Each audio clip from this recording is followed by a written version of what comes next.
આજે અર્જુનને ફરી અહેસાસ થયો કે કુરુક્ષેત્રના મેદાનની અંદર યુદ્ધ કરનાર આજે હું એ જ અર્જુન, એ જ ગાંડીવ ધનુષ્ય, પણ સામાન્ય કાબા લોકો મને લૂંટી ગયા.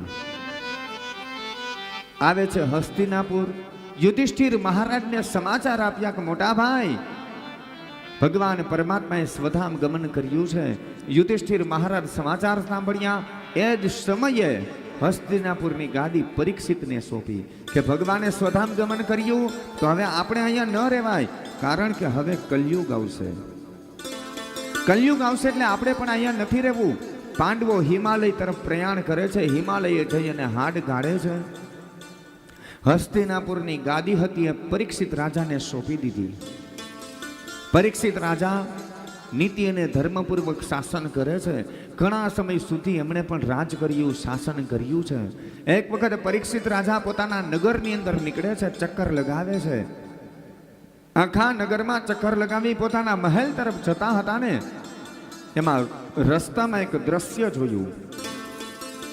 એક ગાય રડે છે, બાજુમાં એક બળદ ઊભો છે ને બળદની પાસે કાળો અને બેડોળ પુરુષ હતો. એ બળદને માર મારે છે. બરાબર પરીક્ષિત રાજા ત્યાંથી પસાર થયા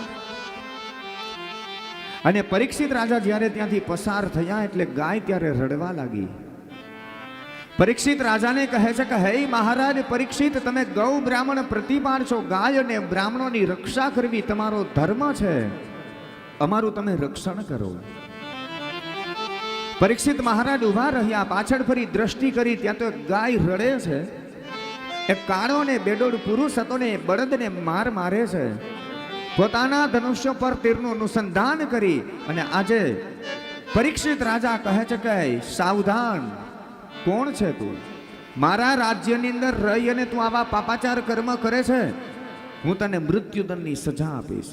પેલો પુરુષ હતો ને દોડી અને પરીક્ષિતના ચરણોમાં આવ્યો. હું તમારા શરણે છું. ક્ષત્રિયનો ધર્મ છે, કોઈ શરણે આવે ને એનું રક્ષણ કરે, એને મારે નહીં. હું તમારા શરણે છું, તમે મારું રક્ષણ કરો. તું મારા શરણે આવ્યો છે પણ તું પાપી છો. પાપ કર્મ કરે છે એટલા માટે તને હું દંડ આપીશ, તને હું મૃત્યુદંડની સજા કરીશ.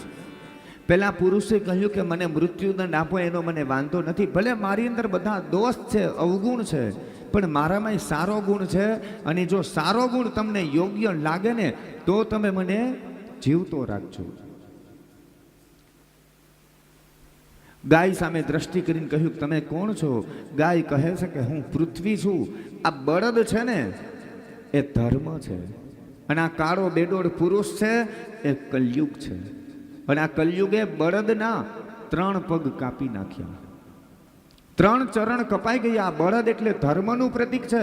આપણા ધર્મના 3 પગ કપાઈ ગયા.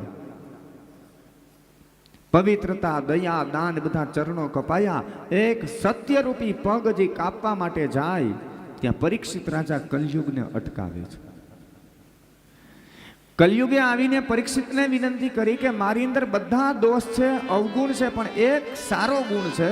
જો તમને યોગ્ય લાગે તો તમે મને જીવિત રાખો. અને કલયુગે શું કહ્યું કે જે ફળ સતયુગમાં નહીં મળે, ભગવાનની પ્રાપ્તિ કરવા માટે માણસે સતયુગની અંદર કઠોર તપ કરવા પડે, સમાધિ લગાવી પડે, છતાંય ભગવાન મળશે નહીં. દ્વાપર યુગની અંદર જે ફળ ન મળે, અનેક પ્રકારના દાન અને વ્રત કરવા છતાં પણ ભગવાનની પ્રાપ્તિ ન થાય. ત્રેતા યુગની અંદર કઠોર તપશ્ચર્યાઓ કરે, મોટા મોટા યજ્ઞ કરે, વ્રત કરે, જપ કરે, રાજસુ યજ્ઞ, અશ્વમેઘ યજ્ઞ કરે, છતાંય ભગવાનની પ્રાપ્તિ નહીં થાય.